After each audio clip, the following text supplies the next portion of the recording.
Hey everybody, happy Thursday or Friday if you're in Australia. It has started. We are live and thanks to Supconnect, we get to talk to really interesting people in the world of paddling every Thursday. Today is no exception. In fact, I see he's here already, so are a bunch of people. Thanks for listening, and thanks again, Supconnect, for letting us do this. It's live right now, but we also record this, so if you didn't get a chance to catch the whole thing or can't stay or have friends who would like to see it, please send them either to IGTV on Supconnect's Instagram right afterwards, or this will also end up on YouTube, both on Supconnect's channel and on KT Outside, which is mine. We also have a Facebook group and would love you to go over there. We can follow up there with any pictures or links to whatever it is we talk about today, which will be a lot of good stuff because Brody Welte has lived all over the U.S. since I've known him. I want to say he's a longtime friend, but long time in terms of stand-up paddleboarding, in the world of stand-up paddleboarding. Such a great guy, best known for PaddleFit, but coach, board member of SupIA, racer himself, so has done lots of things in the world of stand-up paddling. So we have about and catch up on. Right, Brody? He should be coming in soon. Hey! What's up, KT? So good to see you. I'm in my car, so sorry. Oh, can you see? Is it light enough for you here? Yeah, I can see you, but that's funny. You're hiding in the car. Oh, yeah. No, I'm trying to get away from the wife and kids for sure. Brody has a big and active family. Yeah, Yes, we'll have to get ice hockey somehow into the conversation, but not yet because I hear that's big right now. Brody, I was saying we're old friends, but in sup terms. I haven't known you your whole life, but certainly most of my stand-up paddling life, and so many different things that you've done, but best known for PaddleFit and founding there. But let's back up, and what's your kind of background and what's your sports history and water history? How'd you find stand-up? So I grew up in Michigan. Minnesota is known for the land of 10,000 lakes. Michigan actually has 11,000, believe it or not. And I grew up in the only county in Michigan that doesn't have a natural lake. So that's how I started my my water career. But actually, my parents grew up on the house I grew up on was on a river. So, we kayaked and canoed and did all that fun stuff growing up. Mm-hmm. So that's really, the baseline from where I'm from. And then I grew up playing traditional sports. I loved baseball, basketball, football. Really started to specialize in football and track. In high school, I was an all-state linebacker for my high school. And then college, I kind of just went, a different route. I had a few opportunities to play sports in college, but at that point, I was just, I was burned out on traditional sports.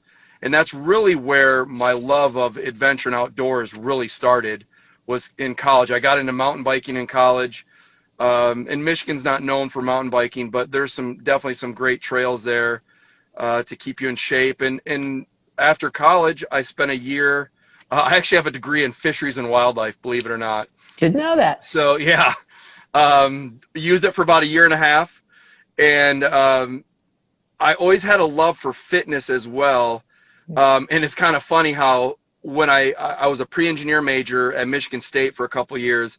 And then I had a choice between kinesiology and fisheries and wildlife. And for whatever reason, I took fisheries and wildlife. Which I'm sure was interesting, but kinesiology would have served you well too, huh? Yeah, it would have. It probably a lot more so than a degree in fisheries and wildlife. But really, fisheries and wildlife was the foundation for my love of being outdoors, being in the woods, being in wilderness, hiking. And that's really kind of my transition of after college. I moved to California within a year after college, moved to San Diego, and then I got heavily into backpacking. That's when I first discovered surfing. So I was probably 22 or 23 at the time, but really just fell in love with and obviously California is, if it doesn't exist in California, it doesn't exist anywhere. as far as mountain biking or surfing, I mean, you've got essentially the best of almost everything. Well, the year round too for outdoors, and you coming from a snowy area, yeah. Right, and I had Michigan being snowy. I grew up, downhill skiing and all that other fun stuff. So when I moved to San Diego, I ended up getting a season pass to Mammoth, and Mammoth is probably, well, it's probably not unknown anymore, but that was such an undiscovered gem. No one went to Mammoth when I used to go, and that mountain is just one of the best mountains in the U.S. So really, that's kind of how I transitioned from all of my outdoor sports. And then I had a job. I was working for a developer in San Diego, and they had a property in Hawaii, and I'm like, hey, if you ever have an opportunity to send me to Hawaii, I'm game. And within a year, went to Hawaii, and that's where I discovered stand-up paddling. So that was probably pretty early, because that's where a lot of people saw it for the first time. Did you actually get to try it in Hawaii? Yeah, I did. So I vividly remember my first time. I'm sure most people do. I was on a 12-foot one Laird, the Surf Tech Tough Light, one of the original ones. No pad. It was waxed. The pads weren't invented at the time. It must have been early 2007. Wow. And there's my office was right close to the water. We had a lunch break. So I'll tell you what my job was in a second. During a lunch break, we went out paddling, and there's this little, left-handed break, and I was surfing that big tugboat. And I remember being exhausted on the beach after only being out there an hour. I'm like, this sport is amazing. And that's really the start, the beginning of the end for me on that one. So you surfed right at the beginning with a big that was my awesome. first time, and I was horrible on it, even though I had surfed coming from San Diego and I was surfing in Hawaii. But I was terrible at it. I didn't have enough wax on there. I was slipping all over. And that thing, if you've ever paddled that original 12-foot one Laird, that thing is not small at all. But yeah, and I was essentially an adventure guide in Hawaii for a developer. I worked for the big bad developer, unfortunately, but I was an adventure guide. Oh, and fun. when people would come over and were interested in buying property, I would take them anything from like traditional sports of golfing to stand-up paddling. And then within the first week of me being on the job, we had a marketing event. It was called Nanio Kukui'ula, which means beautiful Kukui'ula. And we had 3 ambassadors there. You might have heard of them: Laird Hamilton, Dave Kalama, and Titus Kinimaka. Oh my gosh, that's great. And that's really where I became friends with Kalama through that, because Dave was kind of on staff as one of our ambassadors, and we would set up like weekend beach days with Dave and things like that. So it was a really cool job. I loved it, and that's really the foundation of where I learned paddling. And I didn't know I know you and Dave Kalama Camps will mention for sure today. I didn't know you went that far back with him. That's awesome. Yeah, Dave was that must have been mid 2007, and Dave and I kind of hit it off pretty quickly. Dave's such a great guy. He's one of the best guys to ever be around, and just shared his knowledge of the water. And I was in charge of setting up the beach days for him, so I was in correspondence with him quite a bit. And then that's when we kind of developed our friendship that later turned into Kalama Camps and all the other stuff that we did together. Yeah, that's fantastic. I didn't know you'd met him. So, well, what a great job, and how perfect for you, who did everything outdoors and every kind of sport, so they could, you could be the adventure guide to anybody, like you said, for anything they want to do. Yeah, and you got to do it in Hawaii.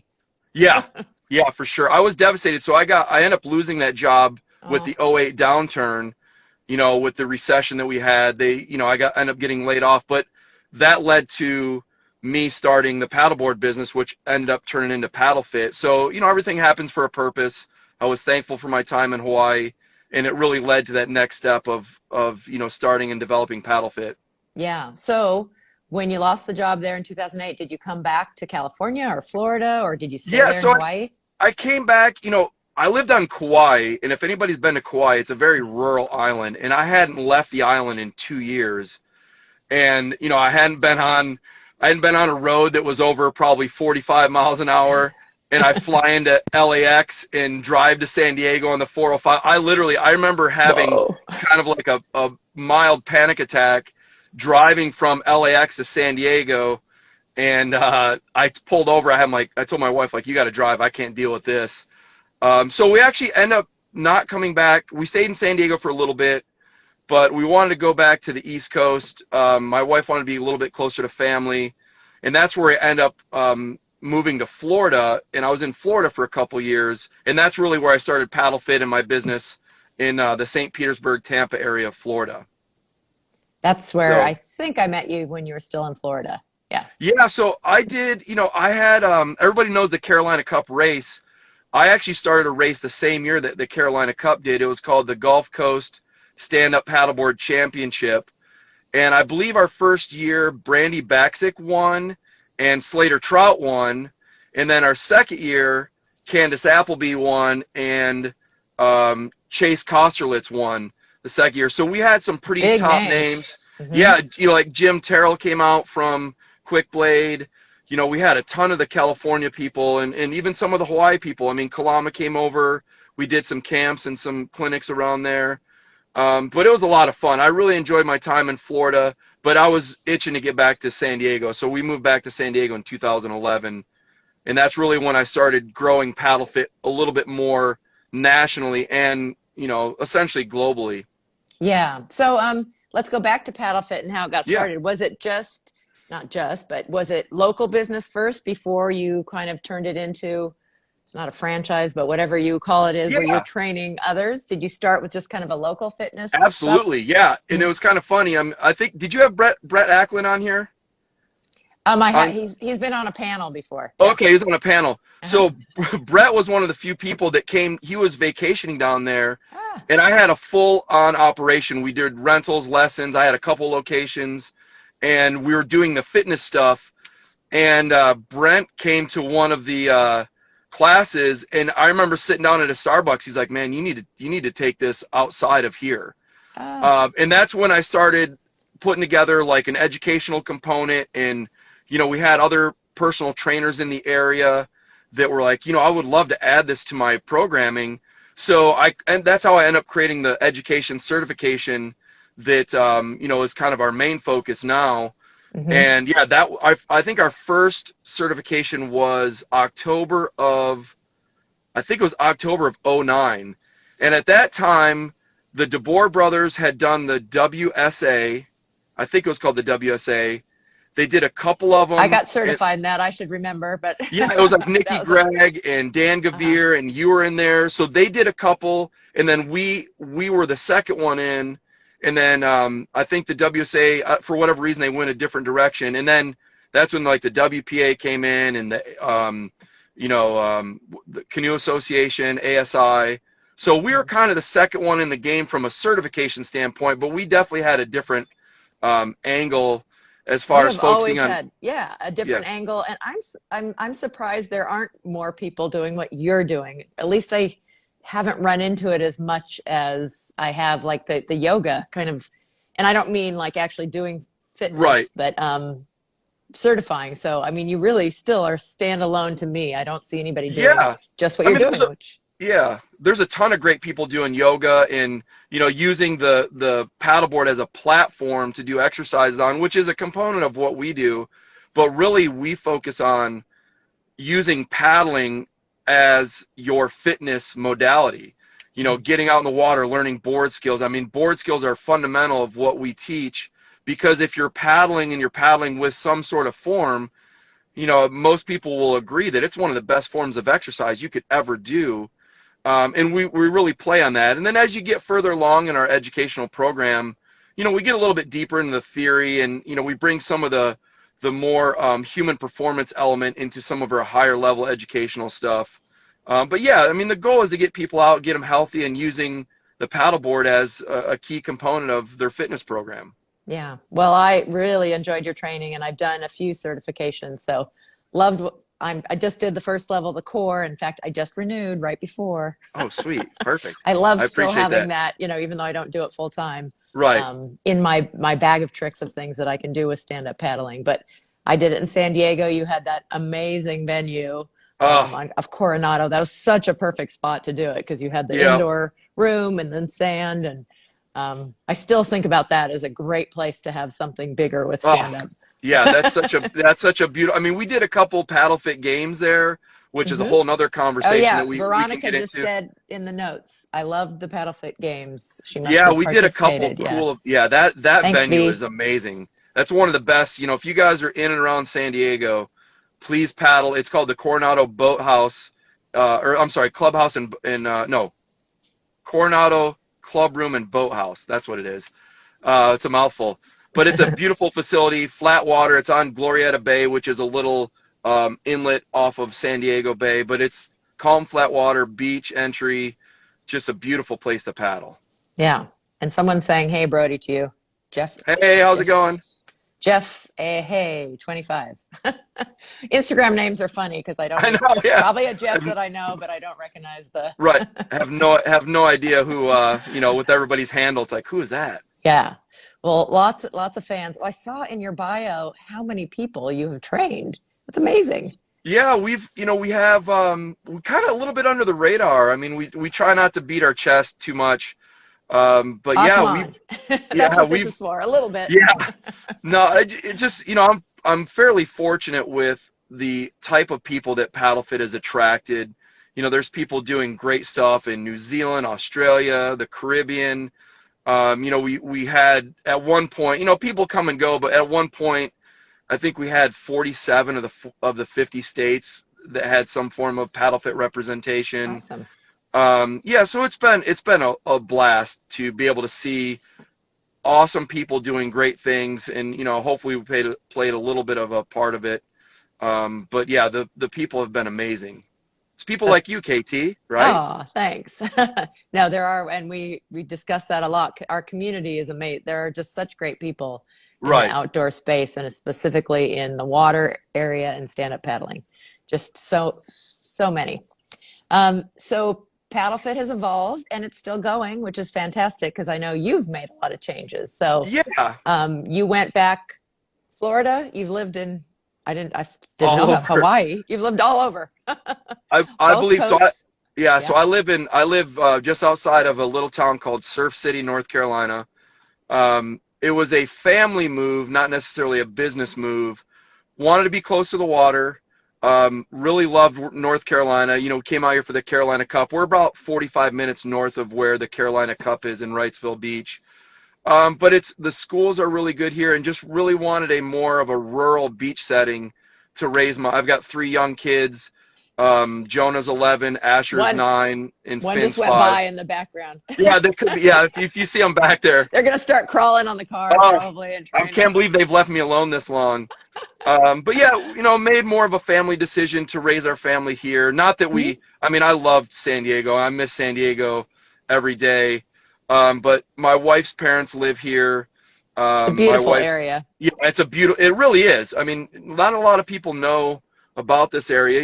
I went surfing today. We had good waves today, so went out, got on the water this morning. So it's a beautiful place. The people here are great.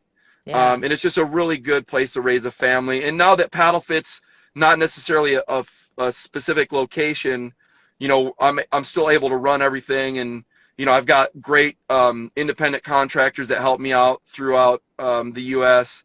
I've got Jeff Briley up in the Pacific Northwest, and got Jodell in the Midwest, and Brent's in Canada. And, I've got a handful of people that are continuing to help out. Even though last year, I mean, don't have to tell anybody that last year was a rough year for everybody. Yeah. But we essentially shut down to about 10% of what we normally do. And just because we had to, it is what it is. And, we've got probably a 3-quarter schedule this year. And, we put things like the PaddleFit games on hold and a few other things on hold just to see where we're at after, 2021. And just take a breather and just see where everything goes from here going forward. Yeah. Well, it's nice. There's kind of a light at the end of the tunnel. A lot of us are starting to feel more optimistic. But what we did have, and I'm going to throw it out there, that I think you're going to have an amazing 22, because there was such growth in the outdoor industry, and paddleboards, the hard goods couldn't be found because they were getting bought up. And we see so many people. So they may be just at that entry level now, but they're going to get hooked on stand-up paddleboarding, and they are going to want to go to the next level. So there should be more people training to be PaddleFit Right. instructors and to be instructors. And whether it's those people or people to meet the need of this incoming mass, I'm very hopeful for our industry and the growth in the future. It's nice to have it going up again, Yeah. even though implementing is the very, in-person stuff has been Been tough crazy. for sure. Yeah, for sure. Yeah. Crazy, really. One of my hopes is that, you're not trying to make everything into a lesson, but, one of the things with the whole COVID situation is being outdoors and being in nature hopefully becomes more of a priority for people that may not have thought about it before. Being out, Yep. talk about, social distancing. There's nothing better than being on your paddleboard in the middle of, a lake or a river or whatever, getting some vitamin D from the sun and, mentally able to, focus on your mental health, just being on the water. Mm-hmm. So, hopefully people are a little bit more in tune with that aspect of it going forward. And you're right, 2022, very hopeful for 2022. We got to see what happens. It seems like we're trending in the positive direction. Hopefully it continues on this year, and we can get, whatever normal is. I've never been a fan of saying get back to normal, but Right. Whatever everybody's new reality is we'll be able to move forward and move past this whole thing. But yeah, definitely that is one of the silver linings, is the increase in people finding the healthy lifestyle of doing things outside. I am concerned, and I think what you do fits into that.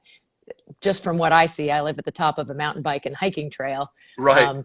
These newer people to the outdoors don't always have safety in mind, No. and kind of the environmental consciousness. So we're seeing like more kind of litter and just like being great stewards in the outdoors. But I think that really speaks to, let's provide that education and help them, because it's so good for our physical and mental health as a country to have more people who are taking advantage of being outside. So overall, I think I think a lot of it is just everybody lead by example. And when you have an opportunity to, politely help someone out, because I think the best thing that you could do is when you connect with nature, connect with being outdoors, all of a sudden you're more aware of like, oh, there's trash over there. Oh, that to me is going to be the key for people being more aware of, okay, I can't, I shouldn't be using plastic straws. I shouldn't be throwing away this, or, letting this get thrown out, or what have you. Or maybe I need to go ahead and pick up trash that's not mine, but I don't want to see it when I'm paddling or mountain biking or hiking or whatever.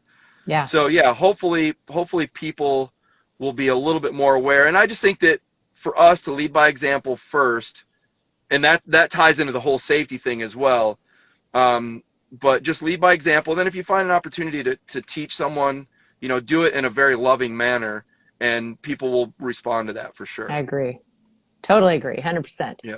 So let's switch gears a little bit. Equipment. Yeah. So for PaddleFit, we use a lot of the regular equipment, but what have you found works well? What have you done when you're training groups? What have the many PaddleFit instructors that you've trained, or coaches, sorry, whatever term you prefer to use, used? And is there any like supplementary equipment do you ever find people have found or use or need for implementing fitness? So the answer is yes. If you have an inflatable, that will work. If you have a carbon fiber race board, that will work. If you have a surf sup, that will work. I think one of the things that I'm most proud of PaddleFit is wherever you're at, bring it. I've worked with some of the top athletes, and that's great. Mm-hmm. And I've also worked with people that have no idea what the sport is about. So just wherever you're at, bring it. So when it comes to paddle equipment, obviously I'm an Infinity guy. I love Dave Bainey and all those guys and what they're doing at Infinity. I've been a fan of them forever. So I really love what they do. But at the end of the day, whatever you have, whatever you're on, I can have just as much fun on an inflatable as I can on, a $3,000 carbon fiber race board. It's being out there. And as far as supplemental equipment, really my own personal fitness and is kind of a reflection of what PaddleFit is. Keep it simple, stupid. Not that I like to use the word stupid, but kettlebells, TRX, body weight, another thing that maybe we learned from this whole COVID thing is having a very simple home gym can be very effective. Having a kettlebell, having a TRX that can hang from a door, using your body weight. Most of the equipment that we use can fit in a backpack. I'm not a big fan of, big bulk equipment. Now, if you have access to a beautiful gym, that's great. But at the end of the day, just whatever you have, bring it and maximize and use that. And that's really what we focus on in PaddleFit is, you've been through some of our trainings that we used to do on Wednesdays, and, we'll do some dips on the seawall there, and we'll do some push-ups, and we'll do some bear crawls through the sand, and, Operation Sugar Cookie, where we're getting all sand all over. But yeah, I think that message is, whatever you have, bring it. You don't have to have an expensive race board. You don't have to have the best of everything. Bring it and use it to the best of your ability and have fun doing it. Have fun, and you're going to get a great workout. Absolutely. And I was going to remember, because I don't think we used specialty equipment when you did those Wednesday morning trainings at Baby Beach. But I do remember the hardest thing was using the lifeguard tower to try to do pull-ups. But I can't do pull-ups very well anyway. That's my challenge. So I thought that one was really hard. And once again, using a lifeguard tower. I mean, those towers were perfect for doing pull-ups. I'm sure that, everybody hated me for doing that. But at the end of the day, when you do a pull-up, you're using your pulling muscles. You're using your paddle muscles for sure. Absolutely. We were there for a workout. Hiker Chick 9, which is Veronica, says, do you see Sup getting into the Olympics? Throw in a question from the audience. Ooh, that's a good one. Everybody's a Monday morning quarterback on this. We can do a whole show on that one. Yeah, I know. So I have two thoughts on this. One is, and they're kind of contradictory to each other, so please don't throw hate mail at me, but being in the Olympics is not going to determine the success of the future of stand-up paddling. I've noticed over the years that there is the sport of stand-up paddling, which is racing, surfing. This would fall into the Olympics. And then there's the recreation tool of stand-up paddling. And really there's two groups of people that view it completely different. I remember a couple of my neighbors, when I first moved to North Carolina, I referred to stand-up paddling as a sport, and they're like, what are you talking about? I'm like, well, this, right. So I think that the whole Olympic talk is a good conversation, but I don't want people to think that it will determine the future of what stand-up paddling is. Now, from a competitive side, why not? Why not see it? I mean, being a part of all the ISA stuff, when I was a national coach for a while, that was so much fun to see and be a part of. I can't imagine what it would be like to represent your country on the stage of, the Olympics. So, there's some talk of 2024, which I believe 2024 is Paris, right? Yes. And then Los Angeles is 2028. If I was a betting person, I would say that it's probably not going to happen before, especially now that COVID has pushed the surfing, the current Olympics to this year. But, how much fun would it be to have an Olympic stand-up paddleboard event at Doheny Beach that's a battle of paddle style? Who would not love that? I would drop whatever I'm doing to come out there and see that and witness that. So, yeah, I mean, why not? Why not the Olympics? I'm part of the belief that if it makes sense and we can do it the right way, let's go for it. Yeah, that's the debate for another show is what does that mean the right way and when and with whom and how. But yes, I love that perspective that it's not the end all. And I mean, 90% of stand-up paddlers are recreational paddleboarders. Right. And then we have our little niches, and racing is just one of those, and surfing and, foiling if you want to put it under SUP, all the new stuff that's coming out in wings and stuff.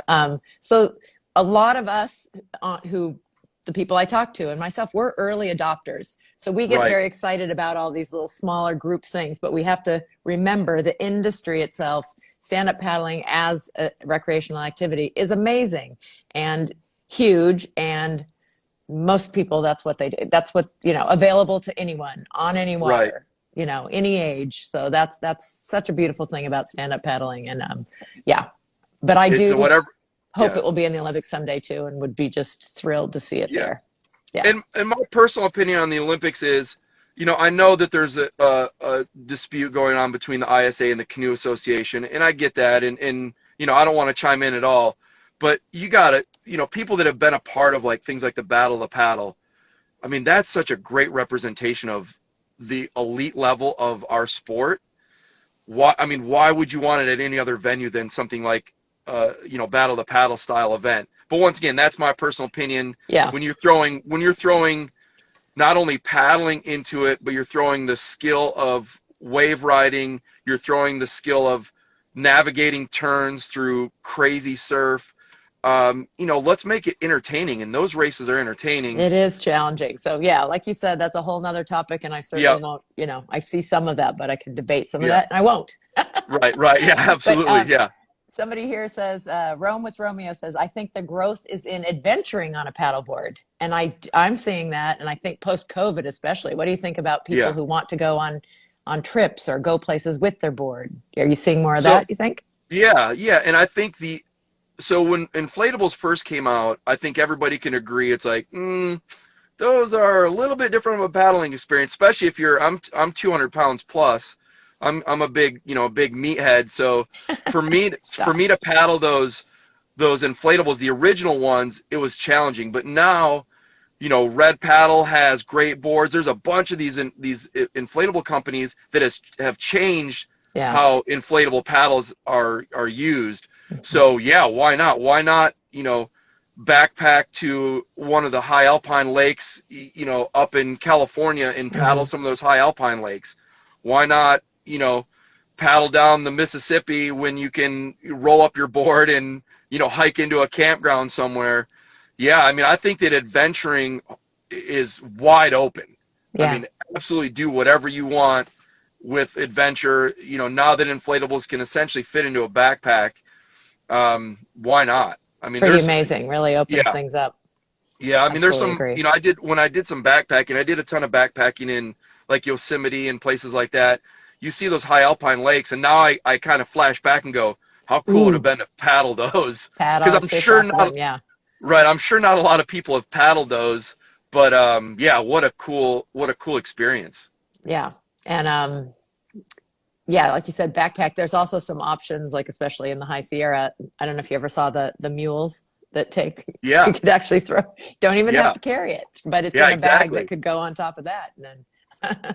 That would be more my style. Let someone carry it. I'm getting too old for that stuff now. Love that.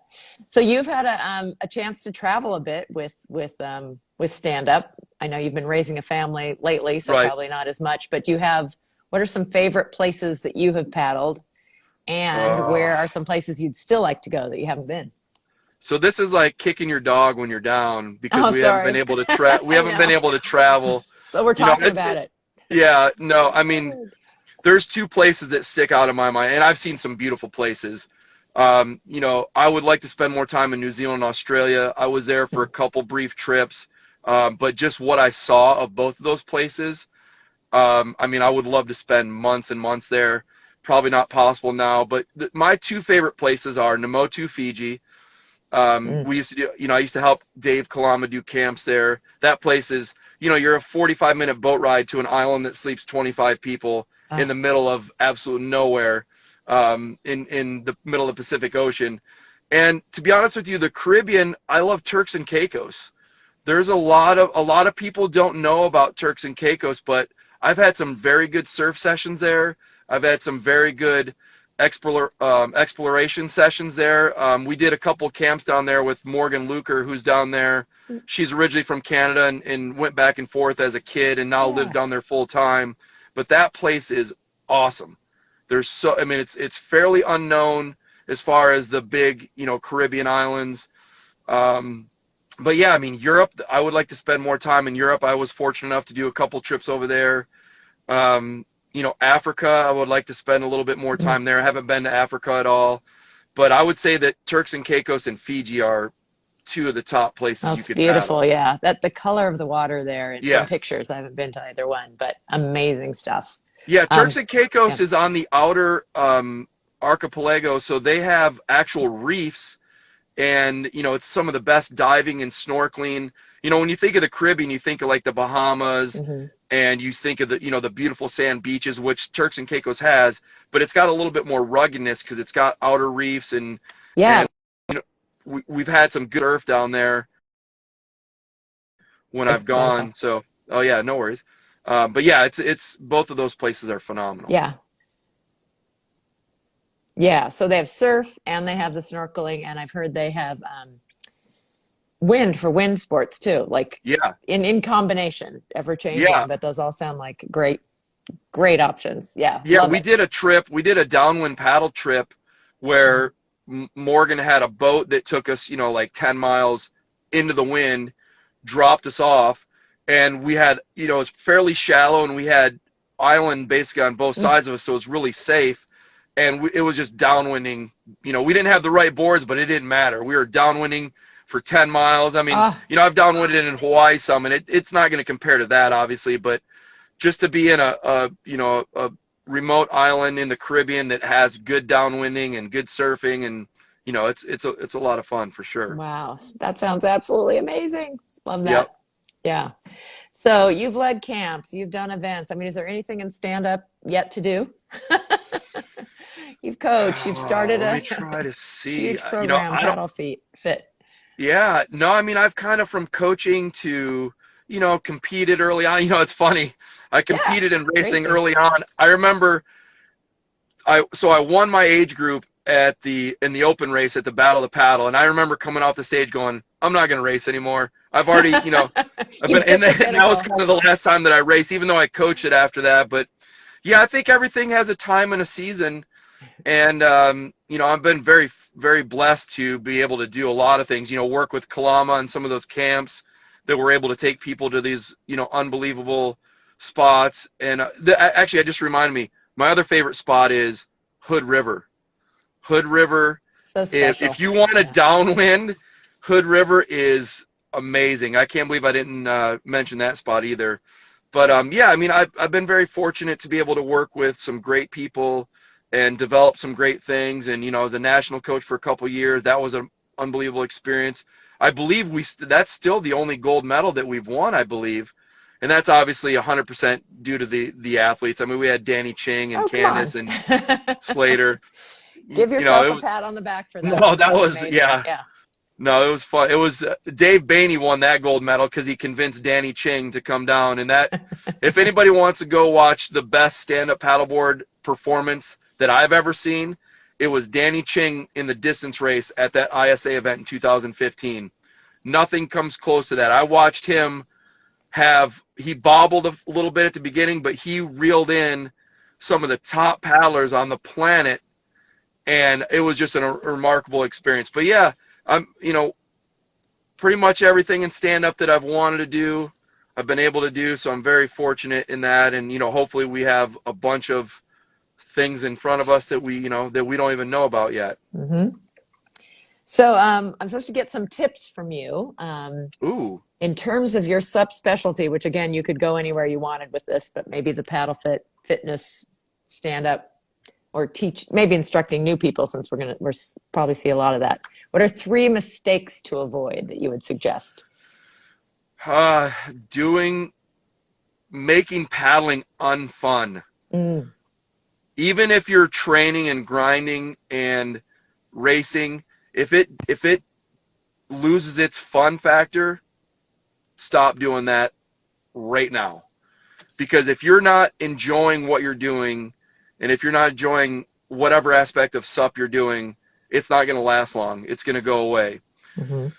I think the other mistake is, one is, the thing that's most prevalent in a lot of the SUP media is racing, surfing, all of that. But like you said earlier, 90% of the people that are into stand-up paddling are recreational. So don't think that you're getting less of an experience by paddling, inland lakes in Missouri, or, that you are just as much of a stand-up paddler as a Kai Lenny SUP foiling from island to island in Maui. I think that a lot of people, it kind of ties more into the fun aspect, but don't think that you're any less of a paddler than some of the athletes that are more portrayed in, the media in SUP. So that's a huge one too. And I think lastly is, don't let your equipment hold you back. Don't think that you have to have the best equipment to do. I mean, I told you that downwind story that we did in Turks and Caicos. We were on like 10-6 surf-shaped boards that were would be the worst downwind boards you have. But we went downwinding. So I think that a lot of times people are like, we had fun. Yeah, it ties back to the first one. Mm-hmm. So I guess I just have one. Just have fun with it. And if it's not fun, then change it. Love that. Yeah, somebody is talking about how they especially love the Alabama Scenic River Trail, 650 miles from mountain to Gulf. I mean, there's places like that I think maybe it's good they don't get too much attention and they get too busy. But yeah, I mean, I love what I see in the media. I love the big waves and the side of it. But I just think there's so much more to stand up. So love the points you made about whatever you're doing, whatever you're on. Yeah. It's good. I mean, just think about, and obviously a lot of us are just familiar with the U.S., but you just think about what paddling opportunities are out there. Alabama is a beautiful state. If you've ever been to Alabama, especially the northern part, is beautiful. Arkansas, Missouri, a lot of the, they call them the flyover states, which is a horrible term, but they have some of the most and best natural resources ever, paddling, hiking. You go to, there's some lakes in Georgia that look like they're a pool. They look like they're fake. They're so blue that, I mean, I just think that a lot of that stuff gets lost, and it's probably good. You probably don't want a bazillion people flying to your local, to go paddle your area. We'll send them all out to UKT and Dana Point, which is the epicenter of SUP. We'll send them all out there. But yeah, there's so many beautiful places in the U.S. And then as you travel, Canada, I mean, I've paddled on some beautiful places in Canada, Europe. There's so many good places, and I haven't seen it all for sure. Yeah, so many good spots. So PaddleFit, what's coming up? Are you starting to be able to schedule? You said you have part of the year. You have PaddleFit games on hold, but do you have some trainings coming up you can tell the listeners about? Yeah, we do. So we basically put everything on hold last year. We had our full schedule. We even had one PaddleFit game scheduled, and we just shut everything down. It just was the right move. No one could travel. We wanted to see how, a lot of people were dealing with some serious things last year. Mm-hmm. And this year we're focusing on getting our certifications back up. Our next one that we have, it's been pushed a little bit later. Normally we've already done a couple by now, but we have one next month in my area in Wrightsville Beach. That's kind of going to kick our season off. And then we do a few up in the Northeast. We got in Connecticut, New Jersey, and then we've got some out west. We're just doing one out west now in Portland, and then we have one in Missouri, and then we're going to do one up in Canada where Brent Ackland is. So we've got about 6 or 7 of them, and we're just trying to ease into it. It's really up to people's comfort level this year. Yeah. We want to ease into it. Let people know that we're here. Let people know that we're supporting our existing coaches. And we did some things internally to really relieve some pressure because a lot of people had to rethink their lives last year. And, we just want to be mindful of that. So, yeah, we've got some educational stuff coming up. And then, I would really like to see the PaddleFit games come back online. That was so much fun.